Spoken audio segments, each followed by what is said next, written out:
नमस्कार। नमस्कार। मैं हूं सुधाकर सिंह। आयुर्वेद और हम चैनल में आप सभी दर्शकों का स्वागत है। चर्चा में आज हमारे बीच उपस्थित हैं वरिष्ठ आयुर्वेद चिकित्सक एवं नाड़ी निदान विशेषज्ञ doctor BD. Agnihotri ji. Doctor साहब, चर्चा में मेरे और तमाम दर्शकों की ओर से आपका बहुत बहुत स्वागत है। आइए रुख करते हैं प्रश्नों की ओर। डॉक्टर साहब, मेरा पहला सवाल है कि आयुर्वेद चिकित्सा पद्धति क्या है? प्राचीन आयुर्वेद और वर्तमान समय के साथ बदलता हुआ आयुर्वेद, ये दोनों पद्धति को आप किस रूप में देखते हैं? देखिए, आयुर्वेद है क्या चीज पहले सब जानना जरूरी है जी। आयुर्वेद बहुत बड़ा सब्जेक्ट हुआ करता था जी। जिसमें तंत्र, मंत्र, यंत्र वगैरह ये सब चीजें आयुर्वेद के क्षेत्र में आती थी। अच्छा लेकिन जी। आस्ते आस्ते सब हट गए, सब अपने अपने अलग अलग हो गए। तंत्र मंत्र वाले जो है वो अलग हो गए, साधना वाले अलग हो गए जी, और जड़ी बूटियों से इलाज करने वाले अलग हो गए। उपयोग आज की डेट में आयुर्वेद में आ जाता है जी। अब आयुर्वेद आज हर घर में आयुर्वेद है जी। जो हम दाल चावल सब्जी रोटी खा रहे हैं ये भी आयुर्वेद की देन है। जो गरम मसाले हम इस्तेमाल कर रहे हैं वो भी आयुर्वेद की देन है जी। और ये कहूँ कि आज हर माँ बहन जो है वो अपने आप में चिकित्सक है। छोटी मोटी बीमारियां खुद ठीक कर लेती हैं। खांसी आ रही है तो उनको मालूम है क्या देना है जी। जुकाम हो गया उनको मालूम है क्या करने से ठीक हो जाएगा। अक्सर बोला जाता था ना सर कि आयुर्वेद का खजाना घर के किचन में ही मिलेगा, घर के किचन में मिल जाता है। दादी माँ के नुस्खे ये तो उसी में है जी। और अब क्या है, पहले जो डॉक्टर हुआ करते थे जी, जो विशेषज्ञ हुआ करते थे आयुर्वेद के, वो घर में दवाइयां बनाते थे जी। जड़ी बूटियां ला करके कूट पीस करके उनको घर में बनाया जाता था जी। और आज की जो पद्धति है, आज के अंदर में संभव नहीं हो पाता ये चीजें जी। क्या तो वैसे डॉक्टर नहीं है, वैसे साधन नहीं मिल पाते हम लोग को बनाने के लिए। जगह छोटी है, कहाँ लघु फुट बनाएंगे, गज फुट बनाएंगे, ये सब पहले इस्तेमाल होते थे दवाइयां बनाने के चक्कर में।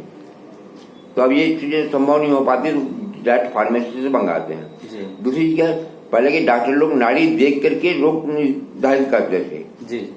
वो आपके मशीनों पर डिपेंड नहीं करते थे जी।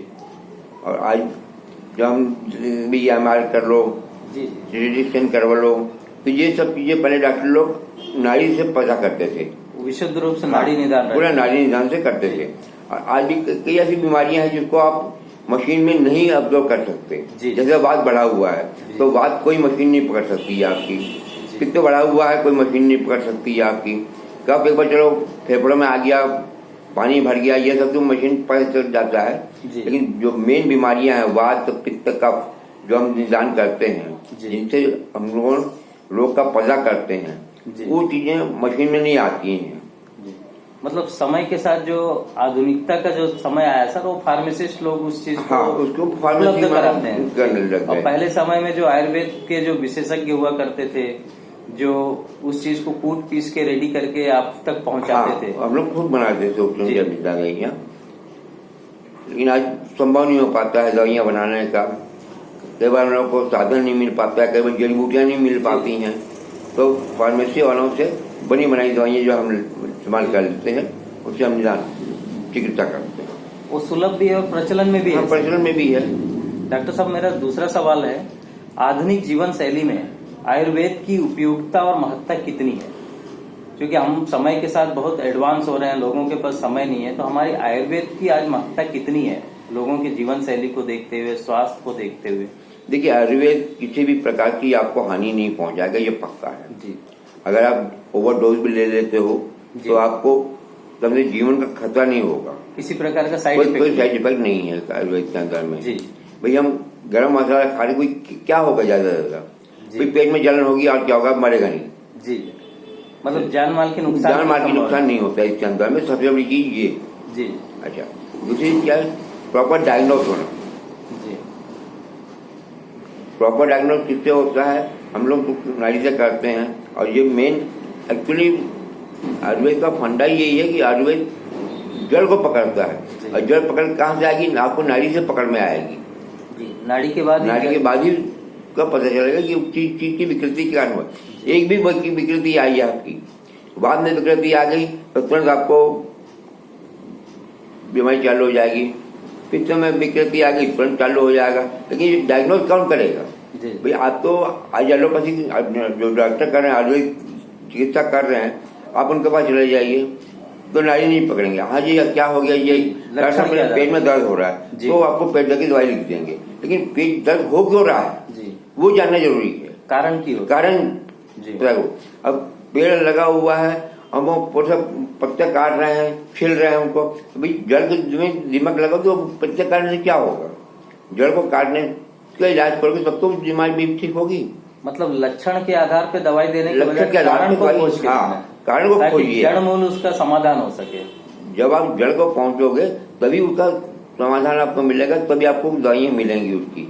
जी सर, मेरा दूसरा सवाल है जटिल रोगों के उपचार में, जैसा कहा जाता है कि पौराणिक या जड़ बांधी हुई बीमारियां हैं वो आयुर्वेद से उसका उपचार जड़ मूल संभव है, तो ऐसी जड़ी बूटी द्वारा जटिल बीमारियों के उपचार में हमारा शरीर किस प्रकार से ऑब्जर्व करता है, शरीर वो किस प्रकार की दवाइयों को ग्रहण करता है? देखिए सबसे बड़ी क्या है कि हम लोगों आज तक जो है एलोपैथी के भरोसे हैं जी। एलोपैथी में होता क्या है कि तुरंत दवाई दिए और बीमारी दब गई। बीमारी गलती नहीं है एलोपैथी में, बीमारी दब गई तो आदमी को लगता है कि मैं स्वस्थ हो गया हूँ, जबकि वो क्षणिक लाभ रहता है जी। और आयुर्वेद में क्षणिक लाभ नहीं है, आपको होगा तो तुरंत जड़ से ठीक होगा वो जी। दूसरी चीज क्या है कि आपने एलोपैथी खाई, एलोपैथी का साइड इफेक्ट आपको तुरंत मिल जाएगा जी, धन देर आपको उसका डेट पता चल जाता है। आयुर्वेद में ये चीज नहीं मिल पाती, इसलिए पेशेंट जो है बोलते हैं साहब बीमारी ठीक नहीं हो रही। ये बीमारी आप 10-15 साल तक बीमारी को पाल के रखे हो तो एक झटके में कैसे ठीक हो जाएगी जी। उसको समय चाहिए और एकदम समय से अगर कि अपोज हम करते भी हैं तो आपको दूसरी तकलीफ चालू हो जाएगी। अब बात बढ़ा हुआ है तो हमको मालूम है कि बात को किस स्टेप में आस्ते आस्ते करके उसको कम करना है। अगर एकदम से बढ़ा देंगे उसकी दवाइयों को तो आपको दूसरे से चालू हो जाएंगे, पेट दर्द चालू हो जाएगा, सीधा चालू हो जाएगा, क्योंकि दूसरी बात की विकृति के साथ में आपको दूसरे पे पड़ा ना फर्क, पित्त भी फर्क पड़ेगा, कब पे फर्क पड़ेगा आपको, तो ये सारी चीजें मिक्स हो जाएंगी तो आपको ज्यादा दिक्कत जाएगी।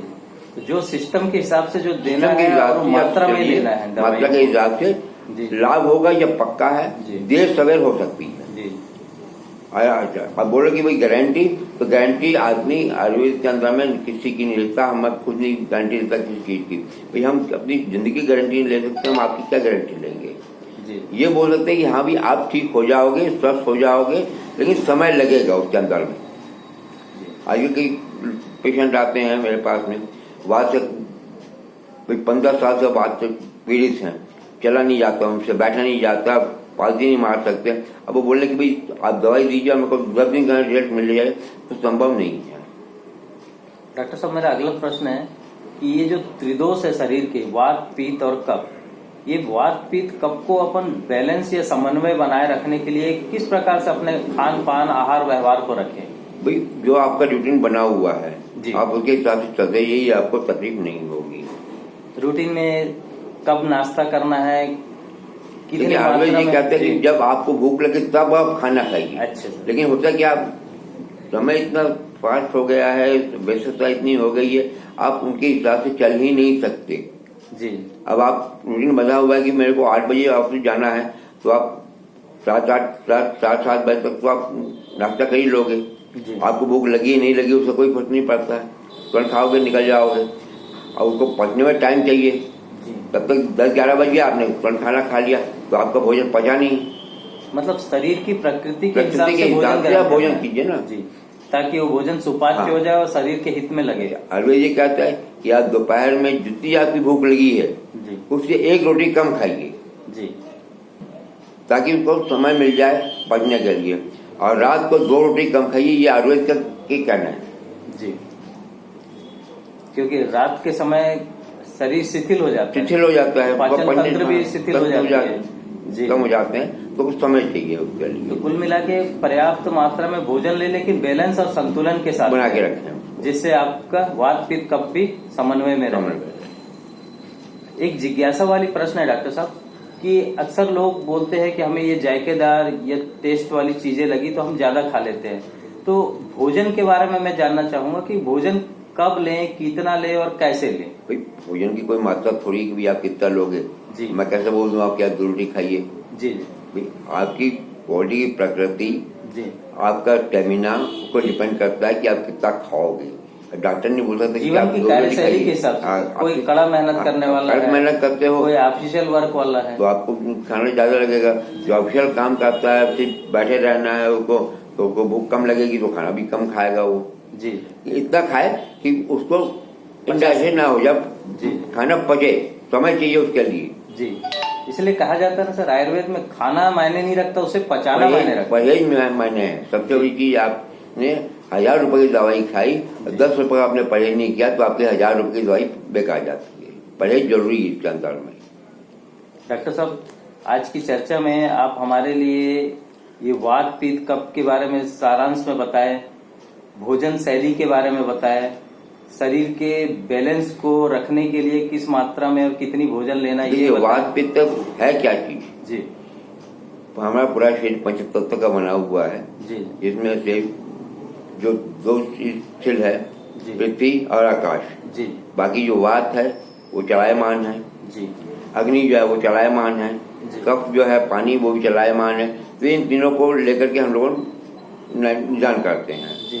वात बढ़ेगा तो उससे प्रॉब्लम अलग होंगी, वात का कफ मिल जाएगा तो प्रॉब्लम अलग होगी, वात का पित्त मिल गया तो प्रॉब्लम अलग होगी। इनको बैलेंस करना बड़ी जरूरी हो जाता है, तभी शरीर निरोगी काया को प्राप्त हो पाएगी। तो बताया ना आपको जी कि जीवन को स्वस्थ रखने का नाम आयुर्वेद है। जी।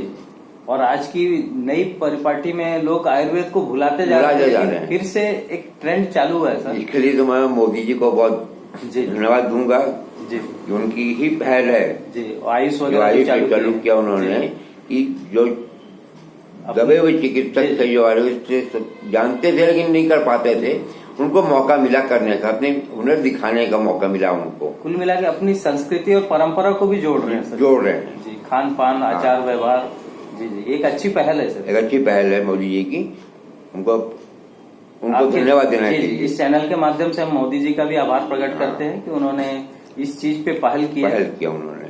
डॉक्टर साहब, चर्चा के अंत में हमारे दर्शकों के सेहत मंत्र में आप कौन सा टिप्स देना चाहें कि स्वस्थ रहें, चंगा रहें, निरोगी रहें?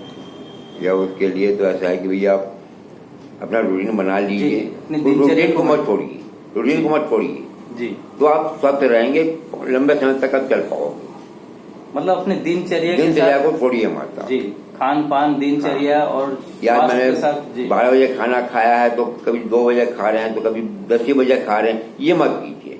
जो आपने रूटीन बनाया है वो रूटीन को फॉलो कीजिए, आप छोड़िए मत उसको। मतलब व्यवस्था से भी समय निकाल के अपना मैनेज करना पड़ेगा आपको, जिससे स्वास्थ्य लाभ बराबर रहे और बीमारियों की आशंका से आदमी बचा रहे। डॉक्टर साहब, चर्चा में भाग लेने के लिए और अपनी बहुमूल्य जानकारी देने के लिए आपका बहुत बहुत धन्यवाद।